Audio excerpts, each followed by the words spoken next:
21 stylistes ont fait vibrer la nuit de la mode qui parachevait le mois de la mode ce samedi 30 juillet à l'hôtel Golden Tulip.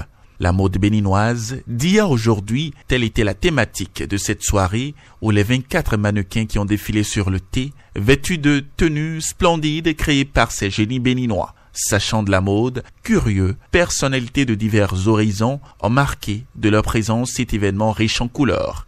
4 tableaux et un bouquet final ont émerveillé ce public qui ne faisait qu'applaudir les différents mannequins qui se produisaient. À la sortie de cette soirée, c'est un sentiment de satisfaction qui a envahi les amoureux de la mode, notamment la ministre du Commerce et de l'Industrie, Alimatou Sadiya Assouma. Assister à une révélation de talent, à une transmission, je veux dire, de savoir-faire, à une transmission de passion de la mode. La mode n'a pas encore trouvé toute sa place dans l'univers novateur que nous sommes en train de créer sous un leadership particulier, un leadership visionnaire que nous n'avons encore jamais eu. Et donc c'est pour cela qu'à travers ce type d'événements, nous allons donc essayer de trouver pleinement une place de choix pour la mode. Pour Carole Borna, conseiller technique aux arts du ministre du Tourisme, de la Culture et des Arts, l'objectif de cette initiative est d'amener les Béninois à consommer local en termes d'habillement. Vraiment l'engouement du public, des Béninois pour leur culture, pour leur art, pour justement leurs designers, leurs créateurs.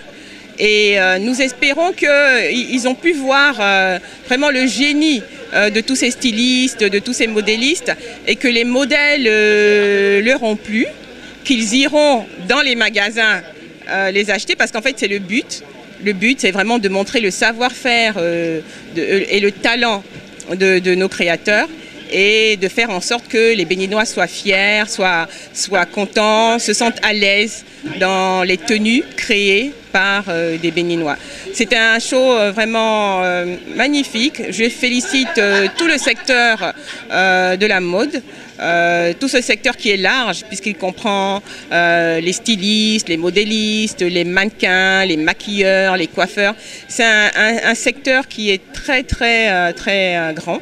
Émilie Thibouté, promotrice de Sambo Canva, va rester dans la même dynamique et inviter les autorités à valoriser le canva car le milieu du textile est pourvoyeur de richesses, à l'en croire. En partenariat avec un styliste, Achille, on a présenté la collection dénommée Bravo.